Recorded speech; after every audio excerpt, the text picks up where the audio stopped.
Hello friends, Dennis Nappy II with 6 Sense Media and the Seeker Podcast. This is a special broadcast, special report, Monday, March 16th, 10:06 p.m. Obviously, we've all seen the news. We're going on lockdown. I don't want to talk too much about that, though. There's enough of that everywhere right now. I spent time going into that on the Seeker Podcast over the weekend. I encourage you to check it out. It's on all platforms. I want to talk about something different that I think is highly relevant and important and could make the difference, all the difference in the world in how this experience goes for us. I want to share a clip from a movie I really like. It's the movie Evan Almighty, starring Steve Carell, who's one of my favorite actors, and Morgan Freeman, who's another brilliant actor. Steve Carell, if you've never seen the movie, he hears the voice of God, played by Morgan Freeman, who tells him to build an ark. Steve Carell is a brand new congressman, and it's modern day society. He lives in, a real nice townhome, and he starts building an ark, and everybody's making fun of him, and it's ruining his career. But he heard that voice. I can relate to that. I wrote a book because of the intuition that I was given. So I want to share this conversation. This is after he's kind of been laughed at and made fun of in the media, and his wife is at lunch by herself, and Morgan Freeman, who's God, happens to appear as her server. And they have a conversation. And I want to talk about that conversation, but I want you to listen to it first. It's about 2 minutes long, so I'm going to play it here and then share my thoughts on it. But it's positive, I promise, which I think is important. Oh, excuse me. Can I get a refill, please? Coming right up. Thank you. Excuse me. Are you all right? Yeah. No. It's a long story. Well, I like stories. I'm considered a bit of a storyteller myself. My husband? Have you heard of New York's Noah? The guy who's building the ark. That's him. I love that story. Knowing the ark. You know, a lot of people miss the point of that story. They think it's about God's wrath and anger. They love it when God gets angry. What is the story about, then, the ark? Well, I think it's a love story about believing in each other. You know, the animals showed up in pairs. Mm-hmm. You know, they stood by each other, side by side, just like Noah and his family. Everybody entered the ark side by side. But my husband says God told him to do it. What do you do with that? Sounds like an opportunity. Let me ask you something. If someone prays for patience, you think God gives them patience? Or does he give them the opportunity to be patient? If they prayed for courage, does God give them courage, or does he give them opportunities to be courageous? If someone prayed for the family to be closer, do you think God zaps them with warm, fuzzy feelings? Or does he give them opportunities to love each other? Well, I gotta run. A lot of people to serve. Enjoy.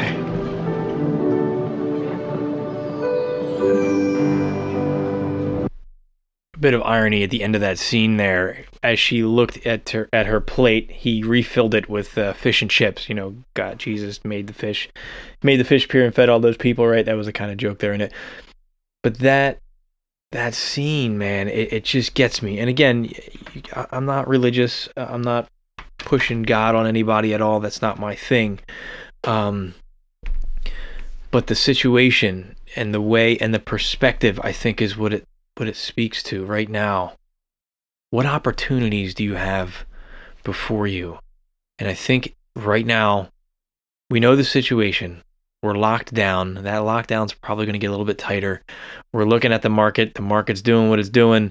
It's scary.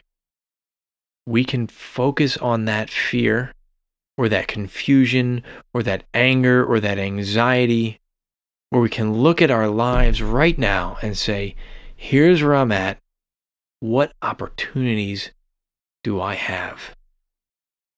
There's a lot of things that we can do with that. And I think this is an important time to reflect and to assess And this experience, I suspect, we will have common threads, but it means something very different to all of us. And you have heard and will continue to hear what it means to me. But what does it mean to you? You're only going to figure that out when you shut off the media and you meditate, or you write, or you sing, or you garden. How can you get connected with that opportunity that's presented to you right now? How can you pull something positive out of what we're going through right now? Now you have the time. Is there something you want to learn? You've got the time. There's things I think we should be learning right now. And I think we have those opportunities right now while we're home, while we're locked in our houses, some of us. We can take inventory, not just of our physical things, but of our mental well-being. We can check in and reconnect with people in our lives, or people we want to have in our lives, and have those meaningful discussions. Many of us will have the time. We can build quality memories with our children and our loved ones and our pets. Practice playing a musical instrument. Start writing that novel. There's so much opportunity right now. Beyond the panic that should be starting to settle in right now. Believe me, when you stick your head back up, the scary stuff will still be there. And we need to remember that. We need to look at this like the game that it is. There's going to be that constant pressure of let me scare you. Because our society is being moved in a particular direction. We all have our own purpose in this existence. I don't pretend to know what that is, and I don't know for sure who or what gave us that purpose. I have my own theories, but that's a discussion for another day. Now is the time to find yours. And I think in this chaotic soup, you can create something beautiful. You can make wonderful memories during this time.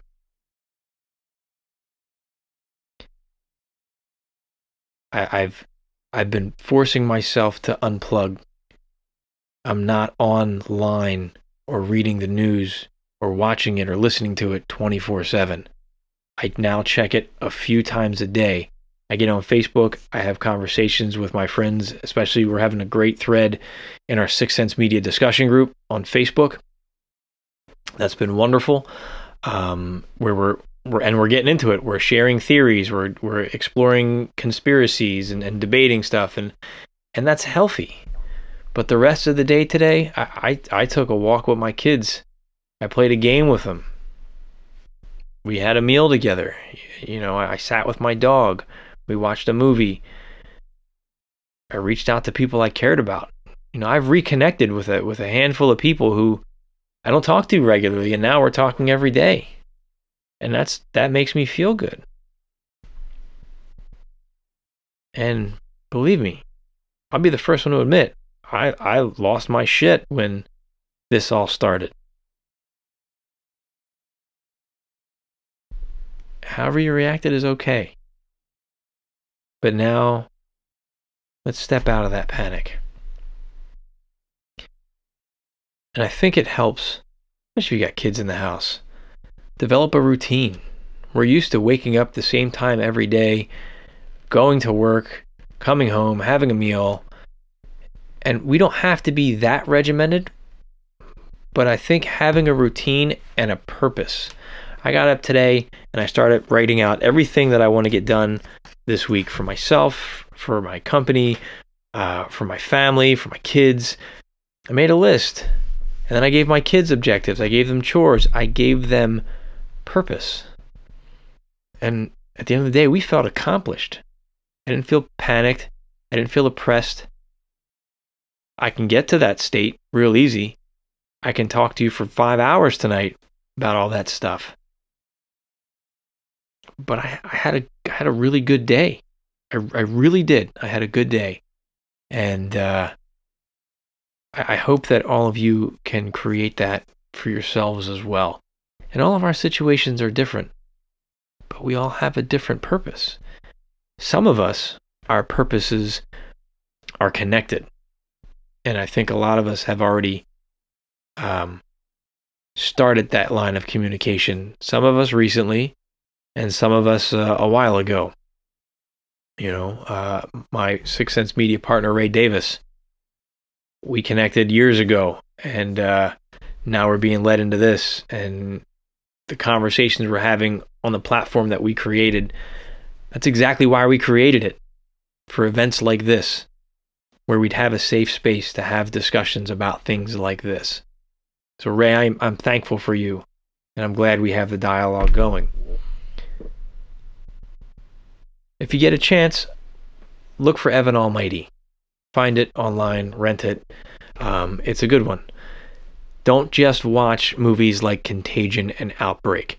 You know, but I was thinking about something, and I don't think I want to reveal what series it was right now, but just 3 months ago, I got an intuitive pull in my head to rewatch another series, a series that I've seen 2 or 3 times through already. It's multiple seasons. And I was like, oh, I'm done with it. I'm sorry, correction. I've only seen it 1 time through. And I decided to watch it again. And I didn't think I wanted to watch it again because you've been through everything, go through the emotional ups and downs with it. And as I'm watching it, the series, it's a post-apocalyptic type of show. But it's about the breakdown of society and then the new authority that steps in. And as I'm watching this is before I was even hip to what's going on right now. As I'm watching this, I heard that voice in my head saying, pay attention. There's important elements here that will help you prepare. And that's significant to me. And that maybe there's another show I can talk about that. I want you to think back. What has your intuition told you? Where has it led you? What successes do you have right now in this process? There was a voice there. There was a pull there. There was an energy there. There was a coincidence there. Did you follow it? Did you not? When I look back on that, I feel like I'm not alone. I feel like there's a connection to something bigger that's navigating us through this. And I hope that you are in touch with that voice. And again, now is the time to strengthen that. I keep saying, you know, meditate daily. Practice remote viewing. It's an amazing skill. If you have a Reiki attunement, you know, read about Reiki and see if you can do it yourself. I don't know if you can do Reiki without an attunement. They say you can't, but I don't know how true that is. Start working with that energy. I got to give a quick plug, remoteview.com if you're interested in remote viewing. And a friend of mine, Mark Sirto, I'm getting ready to start one of his programs. He works with, he's the founder of the Triad Mind. Mark Sirto is connected to the Monroe Institute. He's one of the early engineers of the Hemisync technology. So he's got some great stuff going on there. May not be a bad idea to check his platform out, the Triad Mind. If you're feeling the panic and the fear, meditation can help. It can work wonders. We are going to come out of this changed. The question is, how are we going to change? I want you to visualize 6 months from now, a year from now. Let's do that exercise today. Visualize yourself in a week. What do you want to be doing? What feelings do you want to have? Picture them. Feel those feelings. Experience it. Hold on to it. And then I want you to push forward 6 months. Where are you? See that location. Experience the smells, the sensations, the feelings. What does it feel like? Hoping it's something positive that you're projecting. Then push that out to a year. And then again to 5 years. And try doing that every day for 5 minutes. With that positive feeling. And what you're doing, you are creating that reality. That's how you manifest. Journal about it, write about it, paint a picture, draw, write a song about it. Do everything you can to create that reality, and you will shift into that reality. You have that power. You have that opportunity. And I hope you'll take it. Because the alternative is to be a victim to fear and to be reactive to the scary things around us. And we don't want to do that. So I challenge you to work on those things. And let me know. Let me know how it's going. Stop over to the 6 Sense Media group or just shoot me an email. Let me know what's going on. You can find me at 6sensemedia.net. This was a unique broadcast. I'm keeping it short to just about 20 minutes. Again, it's Monday, March 16th, 2020. I'd like to do these somewhat regularly. It's going to look a little bit different, though. I'm not going to do a graphic. I'm not going to do show notes. I'm not going to share links if I share any news articles. Just a quick little update to reach out to all of you during this time. And I don't know the format yet. Maybe I'll just talk. Maybe I'll complain. Maybe I'll share some new, real quick, important news. We'll see. But my hope is that it's something of value to you. Maybe that's my opportunity. I wish you all the best as we move into this period of transition and change. But the future is what we make of it. We have that power, and don't forget it, no matter how dire your situation may seem. What opportunity do you have right now? Take it. Doesn't mean it'll be easy, but it can be enlightening. All right, my friends, let me know what you think of this. If this is something worth continuing or anything you'd like to change to it, I'd love to hear your thoughts and feedback on it. And shameless plug here, you're looking for something to read? I Am Human, Food for the Archons. Humanity's Psychic Connection, Simulated Realities, Parallel Worlds, and the Manipulation of Mankind by yours truly, Dennis Nappy II. You can find it at 6sensemedia.net or on Amazon.com. Available in both paperback, which, I don't know, are they still printing? As of right now, they're still printing. But you can also get it on Kindle. You can get it instantly in ebook format on your mobile device. So that's it. I'll be back shortly with more to say. Hang in there, my friends. This has been a special report with the Secret Podcast and 6 Sense Media, where small changes among the masses can have a massive impact around the world. I encourage you to be that change. Never stop questioning. Keep an open mind, and let your intuition be your guide. Thank you.